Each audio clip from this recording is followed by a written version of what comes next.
अस्सलामुअलैकुम गाइस, कैसे हैं आप सब। उम्मीद है खैरियत से होंगे।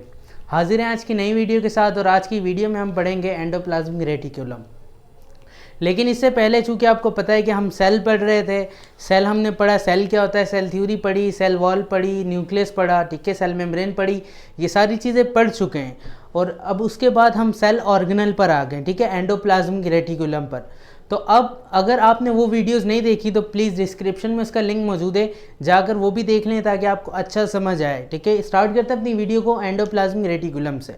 एंडोप्लाज्मिक रेटिकुलम क्या है, दरअसल ये सिंपल क्या है, डबल मेम्ब्रेन बॉन्डेड ऑर्गेनल है जो सेल के अंदर पाया जाता है और इसका सिलेंडर शेप इसकी होती है, सिलेंडर नुमा ये होता है। और क्या करता है, न्यूक्लियस से, न्यूक्लियर मेम्ब्रेन से सेल मेम्ब्रेन तक ड्रॉ हुआ स्ट्रक्चर होता है, ठीक है। इस तरह का एक स्ट्रक्चर होता है जो कहाँ से ड्रॉ होना शुरू होता है, न्यूक्लियस मेम्ब्रेन से सेल मेम्ब्रेन तक, ठीक है। न्यूक्लियस मेम्ब्रेन से सेल मेम्ब्रेन तक के दरमियान ये होता है।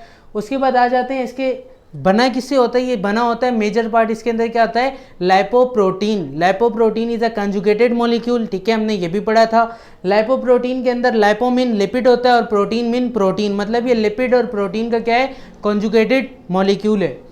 नेक्स्ट हमारे पास क्या आ जाता है, टाइप्स आ जाती हैं हमारे पास एंडोप्लाज्मिक रेटिकुलम की, ठीक है।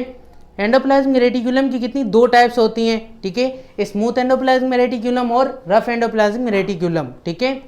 SER से भी शो करते हैं और RER से भी इसको शो करते हैं। SER stand for smooth endoplasmic reticulum, RER rough endoplasmic reticulum. Start करते हैं सबसे पहले SER यानी स्मूथ एंडोप्लाज्मिक रेटिकुलम, जिसको हम क्या कहते हैं, ए ग्रेन्यूलेटेड एंडोप्लाज्मिक रेटिकुलम। ए ग्रेन्यूलेटेड क्या क्यों कहते हैं, आपको पता है कि बायोलॉजी टर्म के अंदर जहां भी ए आए उसका मतलब क्या होता है, एब्सेंट, मीन्स कि वो चीज़, ए का मतलब क्या होता है, दरअसल कोई चीज़ नहीं है, मतलब इसमें ग्रेन्यूल नहीं है। जैसा आप देख सकते हैं डायग्राम के अंदर भी कि इसके अंदर कोई ग्रेन्यूल नहीं नजर आएगा, ठीक है, स्मूथ एंडोप्लाज्मिक रेटिकुलम है। उसके बाद आ जाते हैं स्मूथ एंडोप्लाज्मिक डेफिनेशन पर। तो ये क्या है, a type of endoplasmic reticulum which is not associated with ribosome, ठीक है, इनके अंदर एसोसिएट नहीं होते राइबोसोम्स, ठीक है। उसके बाद फाउंड इन यानी पाया कहाँ जाता है, ये पाए जाते हैं आपके पास स्टीरॉयड प्रोड्यूसिंग सेल के अंदर पाए जाते हैं, जहाँ पर स्टीरॉयड प्रोड्यूस होता है, ठीक है। इसके अलावा एडिपोज सेल के अंदर पाए जाते हैं, जिस तरह आ जाएगा आपके पास फेट सेल्स, ठीक है। इंटरस्टिशियल सेल के अंदर पाए जाते हैं। इसके अलावा ग्लाइकोजन स्टोरेज सेल यानी लीवर सेल और मसल सेल के अंदर पाए जाते हैं। MCQ पॉइंट के लिए बहुत इंपॉर्टेंट है, ये याद करना पड़ेगा कि कहाँ कहाँ SER पाया जाता है और फ़र्क याद रखना है कि कहाँ कहाँ RER पाया जाता है, वो भी पढ़ेंगे। नेक्स्ट उसके बाद इसके फंक्शन आ जाता है। इसका एक इंपॉर्टेंट फंक्शन होता है, वो क्या होता है कि ये क्या करता है, लिपिड की सिंथेसिस करवाता है, ठीक है। जैसे ही सूरज की जो किरणें होती हैं यानी सूरज की रोशनी स्किन के साथ स्ट्राइक करती है, टकराती है आके, तो ये SER क्या करता है, जो कोलेस्ट्रॉल होता है उसको कन्वर्ट कर देता है लिपिड कंपाउंड के अंदर, जिसको हम क्या कहते हैं, विटामिन डी। और विटामिन डी जो होता है आपको पता है काफ़ी इंपॉर्टेंट सकता है, विटामिन आर कोएंजाइम भी होते हैं। इसके अलावा विटामिन का काम क्या होता है कि आपकी कैल्शियम को ब्लड से निकाल कर बोन में लेकर जाता है, मतलब बोन को स्ट्रॉन्ग करता है। उसके बाद आ जाते हैं RER पर, ठीक है, यानी ग्रेन्यूलेटेड एंडोप्लाज्मिक रेटिकुलम, ठीक है, मतलब क्या है, इनके अंदर ग्रेन्यूल होंगे, प्रेजेंट होंगे। उसके बाद इसकी डेफिनेशन क्या हो जाएगी, जिस तरह उसके अंदर नॉट एसोसिएटेड था, इसके अंदर एसोसिएटेड राइबोसोम्स होंगे, ठीक है। फाउंड इन का होता है, दरअसल फाउंड इन ये पाया जाता है कि इसके अंदर प्रोटीन सिंथेसिस सेल के अंदर, चूंकि ग्रेन्यूल है इसके ऊपर, राइबोसोम है इस पर डायग्राम के अंदर नजर आ रहा है, ठीक है। डॉट स्ट्रक्चर क्या बता रहा है आपको कि इसके ऊपर क्या है, राइबोसोम है, जबकि ये स्ट्रक्चर क्या बता रहा है, इसकी लेयर्स बनी हुई बता रहा है, ठीक है, इस तरह से लेयर्स बनी हुई हैं इस पर। अब ये क्या करवाता है, प्रोटीन सिंथेसिस क्यों करवाता है, क्योंकि राइबोसोम का काम क्या होता है, ribosome are also called as protein factory, ribosome का काम क्या होता है, प्रोटीन बनाना। तो अब इसी वजह से RER जो होता है वो प्रोटीन सिंथेसिस करवाता है due to presence of ribosome. उसके बाद आ जाते हैं, पाया कहाँ जाता है, पाया जाता है ये सलाइवरी ग्लैंड और पेनक्रियास के अंदर, ठीक है। एक मेमेलियन सेल के अंदर ये कहाँ, एक मेमेलियन जिस्म के अंदर कहाँ पाया जाएगा, सलाइवरी ग्लैंड और पेनक्रियास के अंदर। फंक्शन देखते हैं, अगर हम फंक्शन इसका देखते हैं, RER का फंक्शन इंपॉर्टेंट क्या है, जिस तरह SER हमने पढ़ा, SER क्या करता है, लिपिड की प्रोडक्शन, लिपिड की सिंथेसिस करवाता है। इसी तरह जो RER होता है वो क्या करवाता है, प्रोटीन की सिंथेसिस करवाता है, ठीक है। और ये क्या करता है, प्लेटफॉर्म सपोर्ट करता है, एक रास्ता, एक देता है किसको, राइबोसोम को, ठीक है, एक रास्ता प्रोवाइड करता है राइबोसोम को। उसके बाद फंक्शन आ जाते हैं एंडोप्लाज्मिक रेटिकुलम के। ये हमने अलग अलग फंक्शन पढ़े स्मूथ के और रफ के, लेकिन ये जो हम फंक्शन पढ़ रहे हैं ओवरऑल एंडोप्लाज्मिक रेटिकुलम के, मतलब स्मूथ भी करेगा और रफ भी करेगा, ठीक है।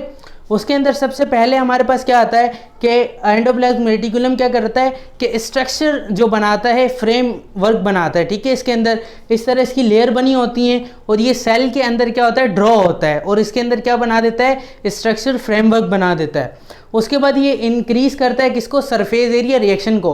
अब देखिए इस तरह से इसकी लेयर्स बनी हुई हैं। अब जितनी ज़्यादा लेयर बनी होंगी उतना ज़्यादा इसका सरफेस एरिया होगा, जितना ज़्यादा सरफेस एरिया होगा रिएक्शन उतने ज़्यादा हो पाएंगे, ठीक है। तो इसका ये जो स्ट्रक्चर है हेल्प करता है ज़्यादा से ज़्यादा रिएक्शन हो सके इसके अंदर।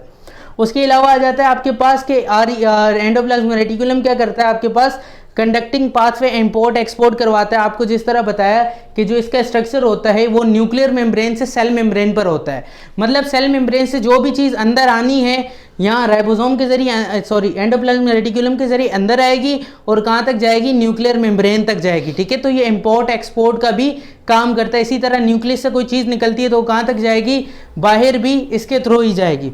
उसके बाद आ जाते हैं इसके अंदर ये क्या करवाता है, इंट्रासेलुलर वेरियस सब्सटेंसेस की सर्कुलेशन भी करवाता है, ठीक है। इंट्रासेलुलर सर्कुलेशन किस तरह करवाएगा कि पूरा फ्रेमवर्क होता है, पूरे सेल के अंदर होता है, इस वजह से, ठीक है। नेक्स्ट हमारे पास क्या आ जाता है कि endoplasmic reticulum provide passage for RNA to pass. अब देखें ये क्या करवाता है कि आपका जो न्यूक्लियस से आरएनए निकलता है, ठीक है, एमआरएनए, जिस तरह हमने पढ़ा था ट्रांसक्रिप्शन के अंदर, तो क्या होता है न्यूक्लियस से कहाँ आता है, वो न्यूक्लियस से आता है साइटोप्लाज्म के अंदर। जब न्यूक्लियस से साइटोप्लाज्म के अंदर आता है, ठीक है, जिस तरह वो राइबोसोम होता है क्या करता है, न्यूक्लियस से कहाँ आएगा, सेल मेम्ब्रेन यानी सेल के अंदर आता है, साइटोप्लाज्म के अंदर आता है। तो उसको कोई ना कोई रास्ता चाहिए एमआरएनए को आने के लिए, ट्रांसक्रिप्शन के लिए। तो वो रास्ता कौन प्रोवाइड करता है, वो पाथ कौन प्रोवाइड करता है, that is endoplasmic reticulum provide करता है, ठीक है। यहाँ यही बात बताई हुई है। उसके बाद लास्ट इसके अंदर क्या आ जाता है पॉइंट हमारे पास कि हेल्प इन डिटॉक्सिफिकेशन करवाते हैं। हमारे पास जितने भी हार्मफुल ऑब्जेक्ट होंगे, जो भी चीज़ आती है हार्मफुल, उसको क्या कराएगा, डिटॉक्सिफिकेशन करवा देगा, ठीक है, उसकी यानी उसको किल कर देगा, ख़त्म कर देगा उसकी जो भी जहरीलापन होगा। उसके बाद ये क्या करवाता है, स्टोरेज भी करवाता है और रिलीज़ भी करवाता है कैल्शियम आयन को, ठीक है। एंडोप्लाज्मिक रेटिकुलम का बहुत इंपॉर्टेंट काम होता है कि स्टोरेज और रिलीज़ इन्वॉल्व होता है किसमें, कैल्शियम को रिलीज़ और स्टोर भी करवाता है। यहाँ पर हमारा टॉपिक वाइंड अप होता है। उम्मीद है आपको पसंद आया होगा, आज की वीडियो आपको अच्छी लगी होगी। अगर अच्छी लगी है तो प्लीज़ हमारी वीडियो को लाइक शेयर ज़रूर कर दें और प्लीज़ नीचे मौजूद लाल बटन जो है सब्सक्राइब का बटन, उसको दबा दो और साथ मौजूद बेल आइकन को भी दबा दो। इतनी मेहनत कर रहे हैं, थोड़ी सी मेहनत कर लो यार, दबा दो, ताकि आने वाली वीडियो इन्फॉर्मेटिव वीडियो अब तक पहुँचती रहे। अगली वीडियो तक के लिए अल्लाह हाफिज़ व नासिर।